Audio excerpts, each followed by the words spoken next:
Thank you for choosing this video. Let's talk about America. Doomsday.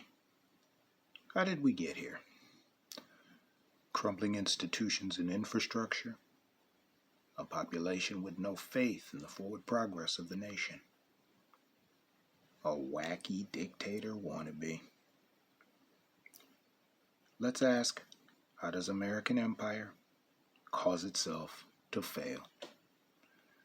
We'll look at key social and economic cues that eroded the faith of the common citizen.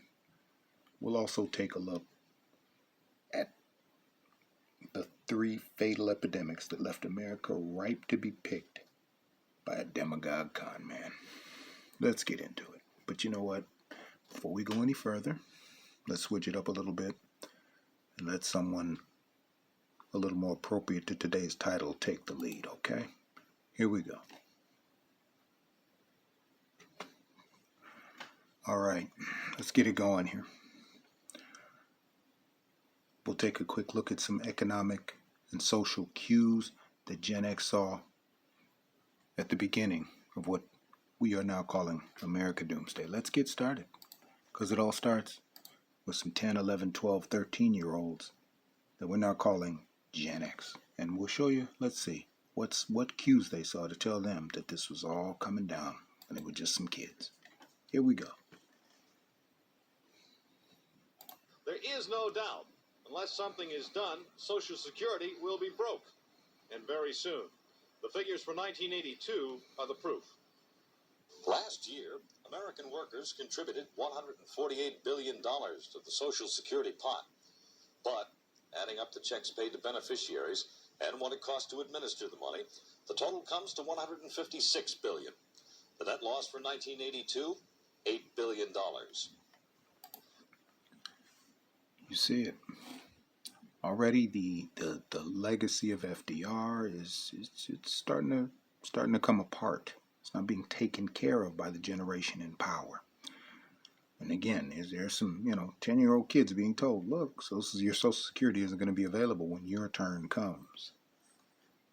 A little bit that kind of helps delete the energy in a generation, if you will, about where their nation is going. Let's continue. We also want to show you a rather grim sign of our times. It's not far from here in Midtown Manhattan. The national debt has grown too large for the national debt clock.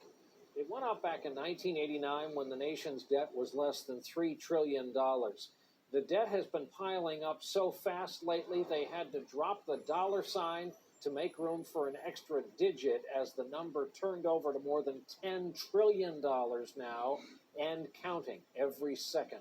Now let's really quickly look into that. What did he say? It was a 2.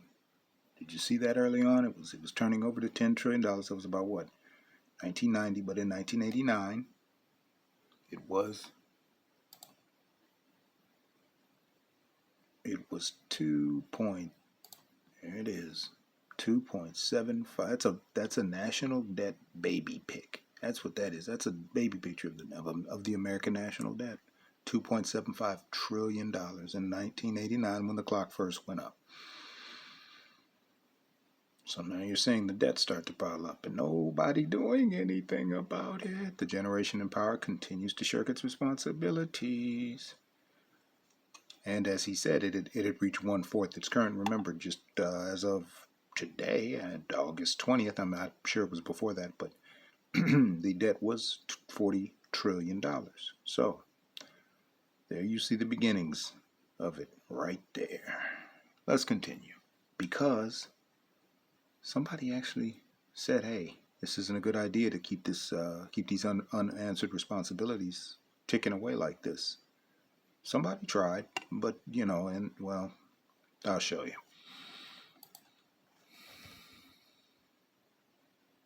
I believe that there is so much waste around here.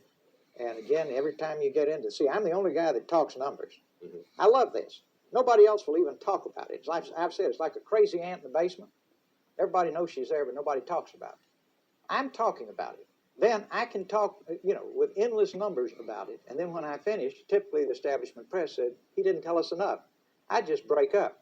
Nobody else said anything, and I haven't said enough. Let me just talk in general terms today, since no matter how many numbers I give the press right now, it doesn't satisfy them. Number one, we cannot spend our children's money. We are looking on the edge of a revolution of young people who are starting to realize that we, our generation, have put them $4 trillion in debt, and they don't like it, and they shouldn't. Don't we love our children as much as our parents loved us? You heard him. We're handing it down to another generation to take care of. And so, a particular term comes into existence that, I'm sure it's been around a while, but we heard it all the time growing up. I'm Gen X too, and they said this all the time. We're kicking the can down the road. So this guy steps up. He takes his shot. Everybody loved him, but the powers that be said no. The elites ridiculed him, challenged his numbers, anything they could. And as a result, he didn't win. Let's just say that he didn't win. There's a long story there, but I won't touch on it too long. But let's just say that H. Ross Perot, a very plain-spoken man, as you just heard there, did not win the presidency in 1992. So, America muddles on, and it enters a ugly and different phase of its existence as he speaks. Let's continue, because now we step into hell and show you how you really pull the rug out from under a nationality of people, if you will. Let's begin our trip to the 3 epidemics. First up, the crack cocaine epidemic. And what we'll show you with the 3 epidemics is again, how you really make people see that their nation maybe doesn't care too much about them. Here we go.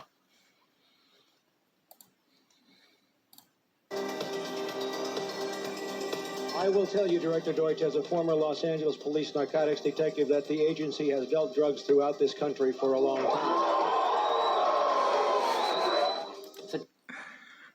Now, I love seeing the black people jump up when he said that. I'll take it back just a titch to you there. There we go. You need to remember this man. His name is Michael Ruppert. And the reason that former LAPD officer needs to kind of be remembered a little bit is because he called the crack cocaine epidemic and really told you its construction, that it really was the CIA moving that crack cocaine into the United States via the various, and because Ronald Reagan was trying to fight his anti-communist war in Central America. So he used this guy, the late Oliver North, to try to move some cocaine through here, and it worked. And utilizing Freeway Ricky Ross and all these other guys, he got coke into the United States and sold a lot of crack cocaine, causing that bad drug epidemic of the 80s and 90s. And as a result, Americans really came to understand, and again, we'll stay black Americans, brown Americans, poor people. It starts at the bottom. And what we come to understand is that in order to make an omelet, an anti-communist omelet, sometimes they're going to break a few eggs. You're those eggs. That's what really hurt. No amount of the Cosby Show, yuck. I know. But at the time, that was the successful character sort of used to balance what was really going on around us. And no amount of the Cosby Show was going to make people look past what the CIA had done in those poor communities. But wait, there's more. Let's continue.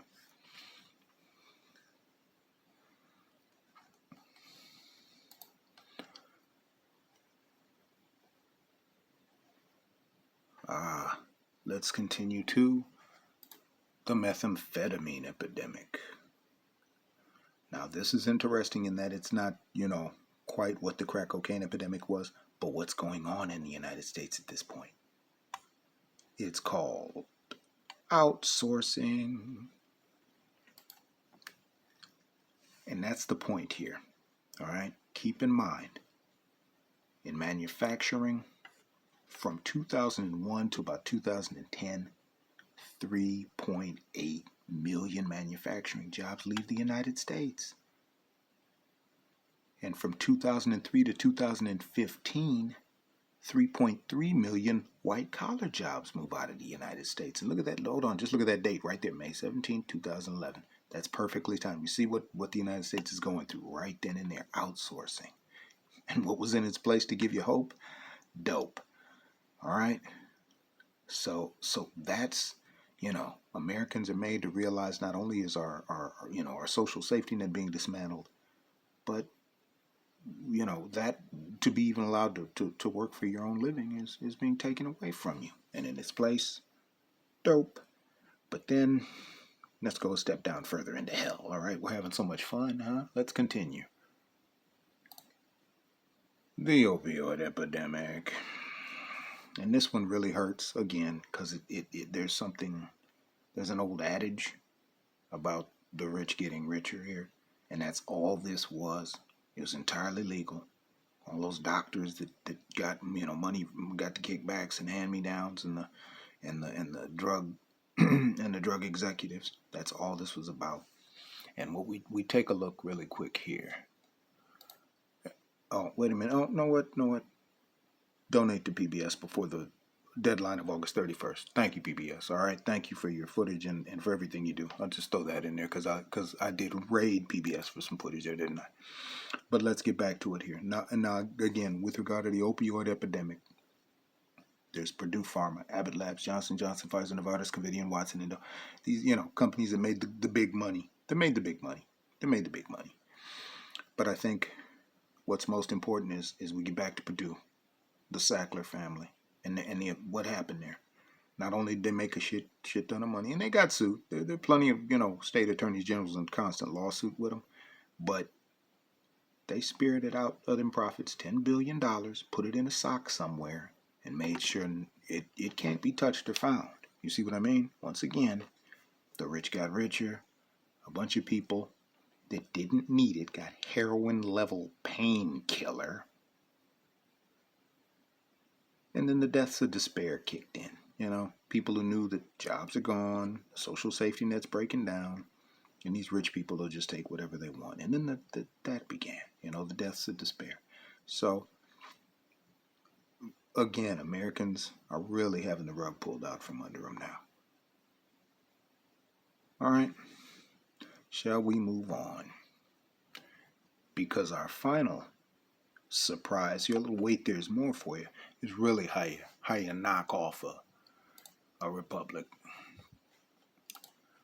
The global war on terror. Just had a little surprise for you there, loaded up. All right, let's get to it, because this one really hurts. It really puts the icing on the cake, you know what I mean?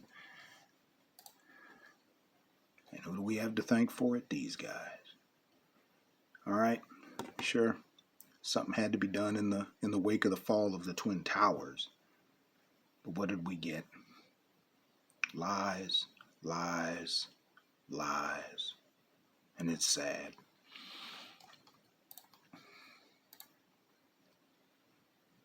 Because let's be clear, $2 trillion gone down the drain in Iraq. $2 trillion. 4,000 dead, tens of thousands injured, to the point at which you're in wheelchairs for the rest of their lives. And nothing. No perp walks. Just like the opioid epidemic. No. Just a bunch of guys who, they don't show up on TV much anymore. That's about it. You just got to kind of go away, even though you ran our country's treasury down the drain. Now you get it, okay? But and then finally the real kicker is because you worn these men down with a forever war, and then throw on that the war on drugs, you end up where? With actual Green Berets, burned to the bone, burned to nothing. Now I just want to make some money and get the hell out. What are they doing? Drug trafficking. The Fort Bragg cartel. We'll just call that tonight. We'll call it here, and we'll get back to this America Doomsday educated rant series with the encouragement that you read The Fort Bragg Cartel by Seth Harp. All right? And then do try to look up Michael Ruppert, as he has a movie on YouTube called Collapse, about what happens to nations that disrespect their money and collapse. Ladies and gentlemen, I thank you again for choosing this video. Good evening.